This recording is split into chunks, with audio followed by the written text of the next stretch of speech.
Good morning students. Community medicine का जो आज का हमारा टॉपिक रहेगा जिसके बारे में हम लोग बात करेंगे,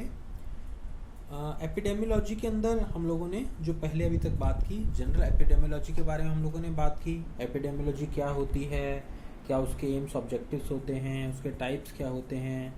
इन सब के बारे में हम लोगों ने, जो उसका थ्योरेटिकल आस्पेक्ट था, जो उसका थ्योरेटिकल पार्ट था, उसके बारे में हम लोगों ने बात की। जो कि हम लोगों को समझना ज़रूरी होता है कि एपिडेमियोलॉजी क्या है उसके लिए, ताकि उसका किस तरीके से इम्प्लीमेंटेशन सोसाइटी में होता है, किस तरीके से डाटा कलेक्शन होता है, कोई भी डिजीज़ कम्युनिटी में अगर हो रही है तो उसको किस तरीके से हम लोग एपिडेमियोलॉजी के थ्रू उस डिजीज़ के बारे में हम लोग पता लगा करके उससे रिलेटेड जो भी मेजर्स हमें ऑप्ट करने हैं, हमें उस डिज़ीज़ को कैसे प्रिवेंट करना है, कैसे उसकी स्प्रेडिंग को रोकना है, तो इन सब चीज़ों के बारे में हम लोगों ने, जो उसका थ्योरेटिकल पार्ट है एपिडेमियोलॉजी का, वो प्रीवियस लेक्चर्स में हम लोगों ने किया था। अब थोड़ा सा हम लोग क्लिनिकल पार्ट की तरफ मूव करेंगे। तो क्लिनिकल पार्ट के अंदर हम लोग रूटीन में जो हमारे पास में केसेस आते हैं, पेशेंट्स हमारे पास में आते हैं, उनमें कौन कौन सी डिजीज़ेज़ हो सकती हैं, कौन कौन सी डिजीज़ देखने को हमें मिलती हैं, और उनसे रिलेटेड एपिडेमियोलॉजी जो है वो क्या है,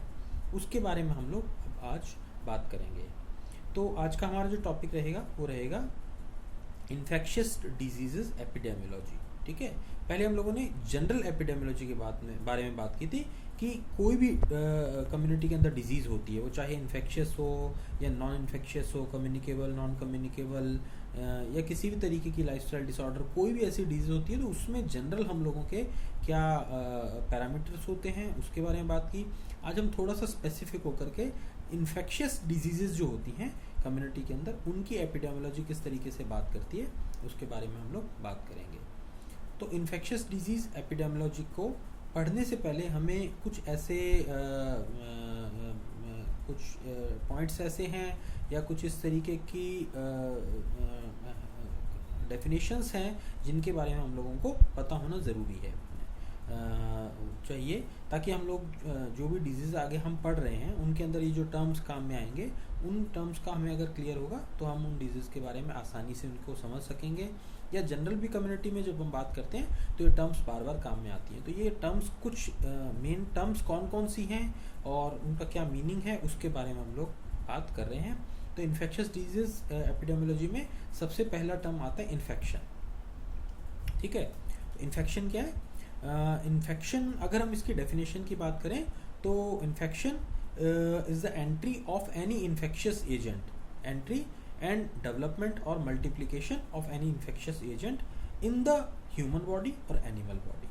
तो इन्फेक्शन हम किसे कहते हैं? किसी भी इन्फेक्शियस एजेंट का किसी ह्यूमन के अंदर, एनिमल के अंदर, जब वो हमारी बॉडी के अंदर एंटर करता है, एंटर होने के बाद में हमारी बॉडी में उससे रिलेटेड कुछ रिस्पॉन्सेज आते हैं। हमारी बॉडी सिम्टम्स की फॉर्म में वर्क करती है, सिम्टम्स की फॉर्म में रिस्पॉन्ड करती है, और उसके बाद में किसी भी तरीके का रिस्पॉन्स हमारे सामने आ सकता है, रिकवरी की फॉर्म में आ सकता है, हीलिंग की फॉर्म में आ सकता है, और या फिर किसी रिजल्टिंग डिजीज़ की फॉर्म में आ सकता है। ठीक है, तो इन्फेक्शन क्या होता है? इन्फेक्शियस एजेंट बॉडी में एंटर होना, एजेंट का एंटर होने के बाद में बॉडी में कोई ना कोई इन्फेक्शन को डेवलप करना, उसकी वजह से कोई भी इन्फेक्शियस डिजीज़ होने की पॉसिबिलिटी वहाँ पर डेवलप होती है। लेकिन अगर इम्यूनिटी अच्छी है, हमारी बॉडी की वाइटलिटी अच्छी है, तो उस कंडीशन में हमारी बॉडी अपने आप सेल्फ रिकवरी मोड में चली जाएगी, हम लोग हील अप हो जाएंगे, हो सकता है हमें डिजीज़ नहीं हो, बट एंट्री होने को हम लोग इन्फेक्शन कह सकते हैं। ठीक है ना, उसके बाद में बॉडी किस तरीके से रिएक्ट करती है वो एक सेकंड पार्ट हो गया,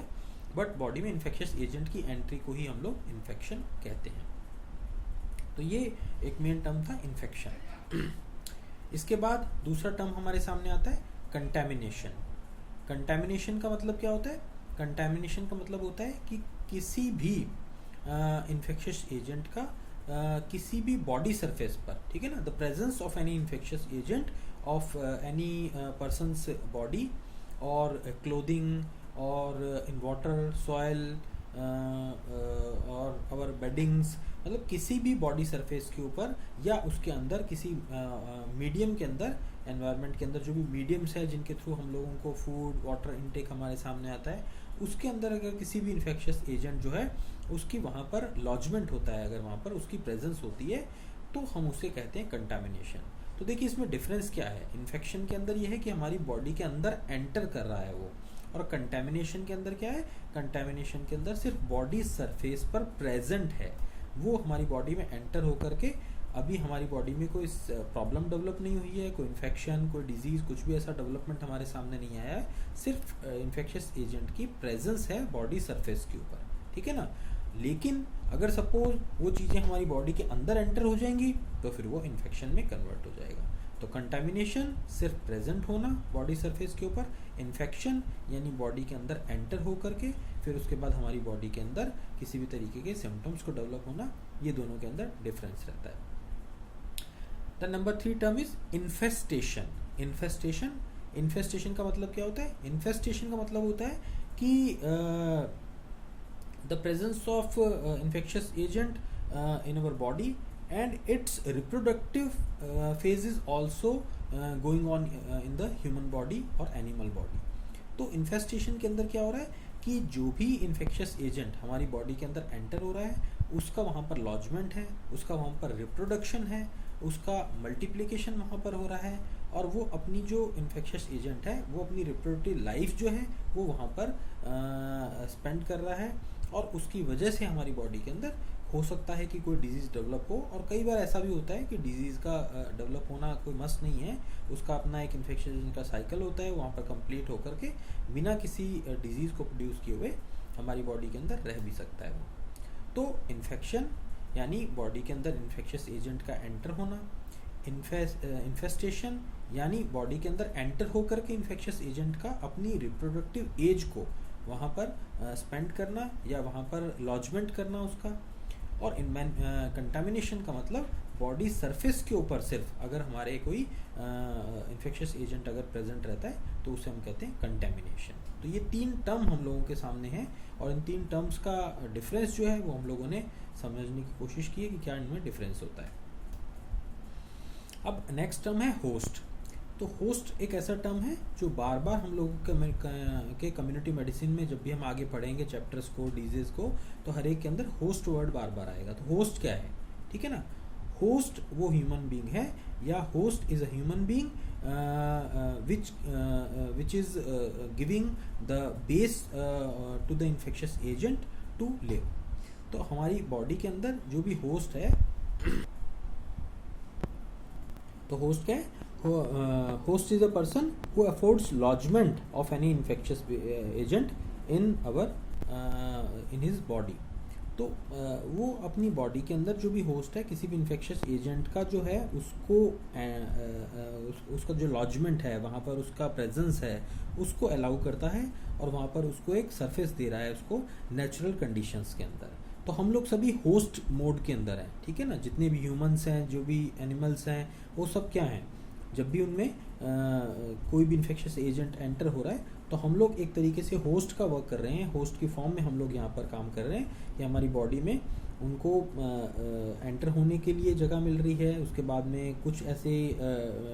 आर्थ्रोपोड्स होते हैं जैसे लाइस हो गया, ठीक है ना, तो इस जो हमारी बॉडी के अंदर अपना रिप्रोडक्टिव साइकिल जो है वो वहाँ पर कंप्लीट करते हैं, लॉजमेंट करते हैं, मल्टीप्लिकेशन करते हैं। तो इस तरीके से हमारी बॉडी के अंदर जहाँ पर भी इस तरीके का इन्फेक्शियस एजेंट को प्रेजेंट करने एंटर करने का जहाँ पर चांसेस मिलते हैं, प्रेजेंट रहते हैं, और जिस भी ह्यूमन बीइंग के अंदर ये चीज़ें आती हैं हमारे सामने, उसे हम कहते हैं होस्ट। तो होस्ट बेसिकली जैसे हम लोगों ने बात की, अगर हम हमारे ह्यूमंस में बात करें, ठीक है ना, तो ह्यूमंस के अंदर जो हम लोग होस्ट एज अ होस्ट काम कर रहे हैं, कोई भी इन्फेक्शियस एजेंट हमारी बॉडी में आकर के फिर उसके बाद में वो जिस भी साइकिल के अंदर है, ठीक है ना, जैसे अभी हम लोगों ने इसी लेक्चर में बात हम लोगों ने किया कि वो हो सकता है कि सिर्फ एंटर हो, कुछ भी डिजीज़ डेवलप ना करे, ऐसा हो सकता है कि बॉडी में डेवलप आकर के फिर उसका रिप्रोडक्टिव साइकिल जो है वो वहाँ पर कंप्लीट हो रहा है, मल्टीप्लिकेशन उसका वहाँ पर हो रहा है, लॉजमेंट उसका वहाँ पर हो रहा है। तो किसी भी तरीके की जो कंडीशंस हैं वो हमें इस तरीके से यहाँ पर देखने को मिल सकती हैं। बट यहाँ पर होस्ट हम उसे ही कहेंगे जब कोई भी पर्सन किसी इन्फेक्शियस एजेंट के लॉजमेंट को वहाँ पर अलाउ करता है नेचुरल कंडीशन में, या अपनी बॉडी में रहने की अनुमति या जो वहाँ पर रहने की परमिशन देता है उसे। तो ये हमारे यहाँ पर होस्ट की एक डेफिनेशन आती है।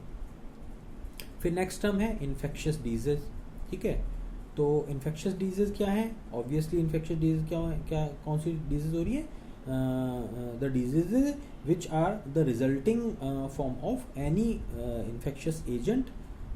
विच कम्स इन द, तो इन्फेक्शियस डिजीज़ हम किसे कहेंगे? Clinical manifestation of any disease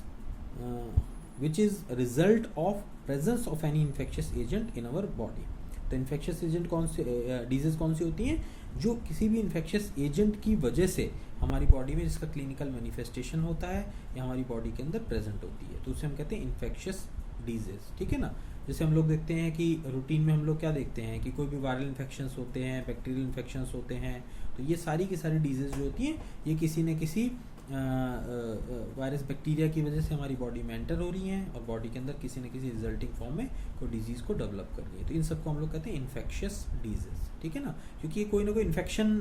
हमारी बॉडी के अंदर डेवलप कर रही हैं। सेकेंडली दूसरी डिजीज़ जो हम बात करते हैं उसको हम कहते हैं कंटेजियस डिजीज़। तो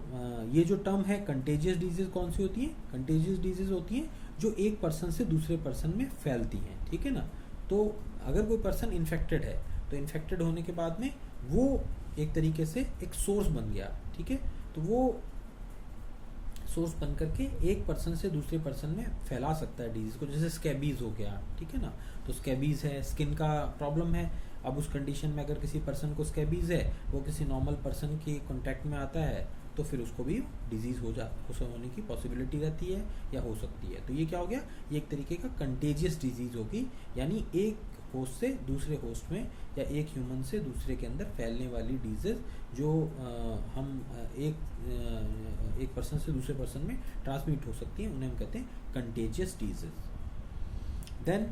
एक और टर्म हमारे सामने आता है कम्युनिकेबल डिजीज़। तो कम्युनिकेबल डिजीज़ कौन सी डिजीज़ होती है? कम्युनिकेबल डिजीज़ वो डिजीज़ होती हैं जिनके अंदर कोई एक डिजीज़, कोई भी इन्फेक्शियस एजेंट है, वो कोई डिजीज़ डेवलप हुई किसी पर्सन के अंदर और वो फिर एक पर्सन से दूसरे पर्सन के अंदर, वो क्या क्या हो सकता है? वो ह्यूमन से ह्यूमन भी हो सकता है, वो ह्यूमन से एनिमल भी हो सकता है, वो एनिमल से एनिमल भी हो सकता है, या फिर वो एनवायरनमेंट से ह्यूमन के अंदर भी आ सकती है। तो कम्युनिकेबल डिजीज़ ऐसी डिजीज़ होती हैं जो एक मीडियम से या एक होस्ट से दूसरे होस्ट तक जाती हैं और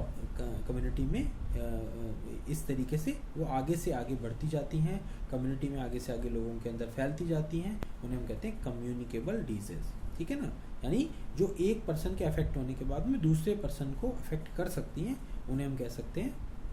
कम्युनिकेबल डिजीज़। तो कंटेजियस और कम्युनिकेबल में क्या डिफरेंस है? कंटेजियस के अंदर जो होस्ट है वो दूसरे होस्ट के फिजिकल कांटेक्ट में आना ज़रूरी है, ठीक है ना। किसी को जैसे स्किन की प्रॉब्लम है, स्कैबीज़ है, तो वो दूसरे पर्सन के कांटेक्ट के अंदर अगर आएगा, या सपोज उससे रिलेटेड, स्कैबीज़ से रिलेटेड कुछ भी ऐसा क्लोथिंग है वो किसी पर्सन ने यूज़ किया और किसी दूसरे पर्सन ने यूज़ कर लिया, तो फिर वो है, तो उस सेम पर्सन की बॉडी से जो भी ट्रांसमिट हो रहा है इन्फेक्शन, वो दूसरे पर्सन की बॉडी में या तो डायरेक्टली टच में आने से या इनडायरेक्टली टच में आने से, बट कोई ना कोई आपस में रिलेशन दोनों का होना ज़रूरी है, तभी वो एक से दूसरे में फैलता है। जबकि कम्युनिकेबल डिजीज़ के अंदर एक पर्सन से दूसरे में वो जा रही है, उसके अंदर मीडियम जो है वो कुछ भी हो सकता है, वो पर्सन का पर्सन से डायरेक्ट कॉन्टैक्ट भी हो सकता है, या पर्सन उस इन्फेक्शियस एजेंट को एनवायरनमेंट के अंदर स्प्रेड करता है और स्प्रेड करने के बाद में वो दूसरे किसी पर्सन के उस एनवायरनमेंट की वजह से उसकी बॉडी में डेवलप हो सकती है। तो इसके अंदर एक मीडियम बनता है जिसे हम लोग कहते हैं कम्युनिकेबल डिजीज़, ठीक है। तो शायद क्लियर है हम लोगों को पॉइंट कि एक पर्सन से दूसरे पर्सन में फैलने वाली डिजीज़ जिनके अंदर डायरेक्ट भी हो सकता है, इनडायरेक्ट भी हो सकता है, और एनवायरनमेंट से एक के थ्रू एक पर्सन से दूसरे पर्सन में जाने के लिए ये डिजीज़ जो होती हैं वो एक पॉजिटिव फैक्टर बनती है, ठीक है। तो ये कुछ टर्म्स थी, कुछ और टर्म्स हैं जिनके बारे में हम लोग नेक्स्ट लेक्चर में बात करेंगे। बाकी बेसिकली हम लोगों ने कुछ ऐसी टर्म्स के बारे में बात की कि डिजीज़ कौन कौन सी होती हैं और उनका मीनिंग क्या है, क्या डिफरेंसेस हैं उनके अंदर, कुछ बेसिक टर्म्स जैसे इन्फेस्टेशन, कंटामिनेशन, इन्फेक्शन, होस्ट, ये सब जो टर्म्स हैं ये सारे कम्युनिटी मेडिसिन के अंदर जैसे हम पढ़ेंगे तो वो हम लोगों को आगे ये सारे टर्म्स बार बार आएंगे। तो ये बेसिकली ये चीज़ क्लियर होनी ज़रूरी है, अदरवाइज़ हम जो हमारी आगे डिजीज़ जब हम पढ़ना स्टार्ट करेंगे, कम्युनिकेबल, नॉन कम्युनिकेबल, उनकी डेप्थ में जाएंगे तो फिर हम लोगों को कुछ कन्फ्यूज़न डेवलप हो सकता है। तो ये बेसिक पार्ट था हम लोगों का। बेसिक पार्ट का ये हम लोगों का एक लेक्चर था। हो सकता है एक आधे लेक्चर में और हम कुछ बेसिक पार्ट को कवर करेंगे, और उसके बाद फिर हम लोग प्रॉपर जो डिजीज़ पार्ट जो है उसके ऊपर हम लोग आएंगे। तो आज के लिए इतना ही हम रखते हैं, बाकी फिर हम लोग नेक्स्ट लेक्चर में बात करेंगे। Thank you.